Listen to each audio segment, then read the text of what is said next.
रोई रोई बेटी पूछे सुन मोरे बाबा, अरे सुन मोरे बाबा हो।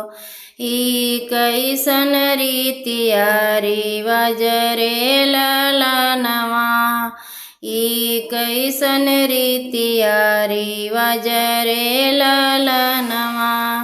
माई के कोखिया में दुई गो लड़िकवा हो, दुई गो लड़िकवा हो।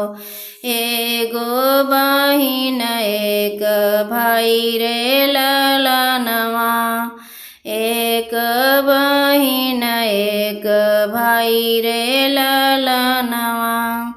भैया के भैले त बाजेला बधैया, अरे बाजेला बधैया हो। बेटी के भैले मन उदास रे ललनवा, बेटी के भैले मन उदास रे ललनवा। बेटा के राखे बाबा अपनी महलिया हो, अपनी महलिया हो। बेटी के भेजे दूर देश रे ललनवा, बेटी के भेजे दूर देश रे ललनवा। काहे मोरे बाबा हो ऐसन दुई रीतिया हो, ऐसन दुई रीतिया हो। काहे ऐसन भेद भाव रे ललनवा, काहे ऐसन भेद भाव रे ललनवा। नाही मोरी बेटी हो ऐसन दुई रीतिया हो, ऐसन दुई रीतिया हो। नाही ऐसन भेद भाव रे ललनवा, नाही ऐसन भेद भाव रे ललनवा।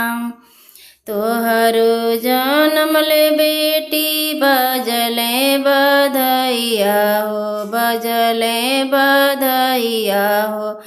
खुश रहे सब परिवार रे ललनवा, खुश रहे सब परिवार रे ललनवा। बेटी बियाह कैके जाली दूसरे घरवा हो, जाली दूसरे घरवा हो। यही गुण बाड़ी हम लाचार रे ललनवा, यही गुणे बाड़ी हम लाचार रे ललनवा। बेटी के जन्म बाड़ी ऊंची पगड़िया हो, ऊंची पगड़िया हो।